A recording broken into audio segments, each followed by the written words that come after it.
Hello, Ladybugs. Today we are going to take a book description and turn it into a drawing based on the book description. I was going to originally begin with just doing a sketch and then drawing out in pen. I was originally going to start off by sketching out the outline, how I was going to do it, and then record me doing it in pen. The sketching took around 3 hours just for me to be satisfied with how it look, especially with drawing humans and human perspectives is kind of hard for me to do, but I do want to try practicing it and learning more how to do it. Today I am going to draw a book I've been recently reading, Little Women.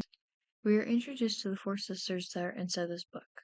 The first one being Jo, the protagonist.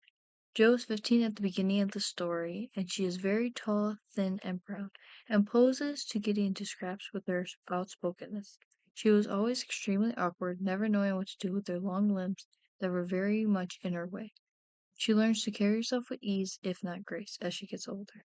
Jo has a decided mouth, expressive gray eyes, and looking long, thick hair. That was one of her beauties, though she always kept it out of her way in a net.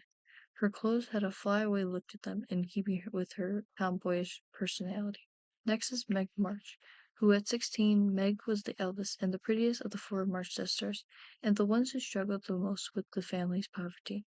The author describes her as being plump and fair, with large eyes, plenty of soft brown hair, a sweet mouth, and white hands of which she was rather vain.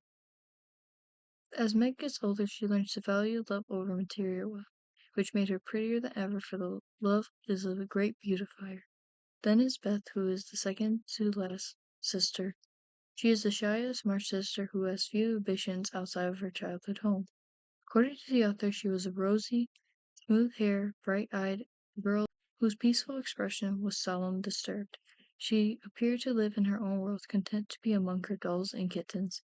She also had a strong work ethic than her sisters, who took her efforts for granted until she contracted scarlet fever. And finally, the youngest, Amy. She is the most social ambitious March sister. At 12, she was a regular snow maiden with blue eyes and yellow hair curled on her shoulders, pale and slender, and always carrying herself like a young lady, mindful of her manners. Her personality was a foil to Joe's, and two clashed often in childhood. By the time Amy turned 16, she became the flower of the family, with her grace and wonderful fair complexion, keen blue eyes, and curls more abundant than ever. And this is how it turned out. I'm very happy with the results. If you enjoyed this video, be sure to hit that thumbs up and consider subscribing. Until next time.